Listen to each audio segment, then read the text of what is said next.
Basta, killer cracker. I laugh at you, white savage. Babylon left and ravaged. You think you know everything cause you're a 33rd degree. Agree or disagree, the youth still remain divided. Ya basta, we don't want your money, we don't want your treaties. No more agreements, upon handshakes, thumbs up or thumbs down. You're no longer gonna keep down the brown. Not Hispanic, not Latino, Mexica, people of the creation. Omoteo, ya basta, cracker, tearing down walls of barriers, keeping the raza divided. Mexica unity for the read. 13, Kalpulli, ceremony in harmony with Anahuac, the sacred land.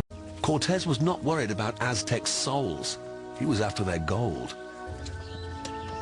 And he got it. But not before defeating a force of some 100,000 well-trained Aztec soldiers. Cortez himself commanded no more than 1,000 Spanish troops. History reports that 3 factors were responsible for the relatively swift Spanish victory. The first was smallpox. The conquistadors had brought the disease with them. The Indians had no natural immunity, and an epidemic ensued. Weaponry is often brought as a factor in the conquest. The Spaniards had steel weapons, they had firearms, they had cannons. But could these 2 other factors, gunpowder and steel, really have been powerful enough to overcome what was still overwhelming odds? The history books say yes. The Unsolved History team decided to put conventional wisdom to the test with the help of anthropologists and weapons experts Ross Hazick, Jack Schultz, and Gary James. This is a good proper 1500 period gun. It's what's called a matchlock. And the ignition is actually by this burning cord. The Aztecs had shields, but these were designed to stop darts and arrows, not Spanish bullets. It went all the way through. There's a real psychological effect to these things. You have this tremendous noise and fire. Jeez. Oh, man. There's this big flash of light that goes up in your face.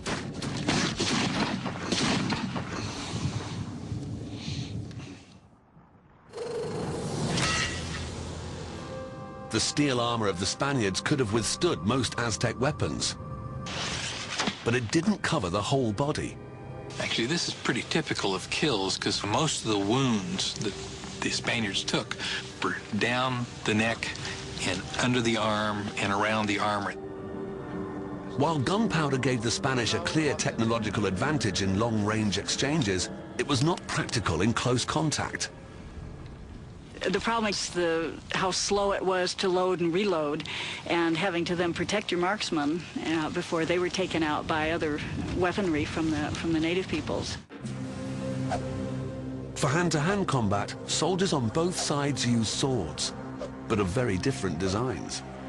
This is called a macahuitl. It's a wooden sword. It was inset with very sharp obsidian blades. These are just like very, very sharp knives. Very brittle, though, but extremely effective in cutting. It would be very effective, as you can imagine, as a slashing item, right? If you were to slash him, that would cut right through your arm.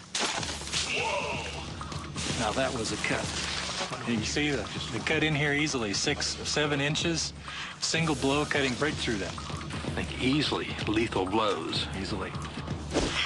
Though not as powerful, the Spanish swords were faster and just as deadly.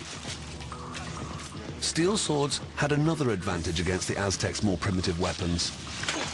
You can see the damage here. We've lost almost our entire row of blades. The wood has been damaged beyond repair, but the impact really annihilated this weapon. This has an exceedingly sharp edge, razor sharp, but not very durable. Close up, the 2 armies would have been fairly evenly matched. But even at longer range, gunfire would not have been enough to tip the balance in favor of the Spaniards, because the Indians had a deadly countermeasure: the sling. Clearly lethal if you're unarmored. Yeah, in the face, break the cheekbone, put him out of commission. In a battle, there would have been thousands of these. So I think, all in all, excellent weapon. The Aztecs used uniformly rounded clay balls and stones as projectiles for the sling. These traveled at more than 240 kilometers per hour. Their consistent size and weight made them accurate and deadly. Take a look at this. It's a very simple technology. A string sling made out of maguey fibers, several simple knots is the only construction. This replica was made in about 30 minutes, start to finish. And anyone could make this. It was a simple knot, simple technology, but you see how terribly lethal it was. The simplicity of these weapons gave the Indians a considerable advantage. If this breaks, the warrior can retie it. He can pick up stones for his use. If the Spanish weapon breaks, the sword is broken, no one there can fix it. If the gun stops working, you need to repair the matchlock. You just don't have near the simplicity of the technology, but again, it's very, very effective. Our tests suggest that the accepted historical view of Spanish military superiority can't be borne out. Anyone who's seen these 500-year-old weapons in action would agree.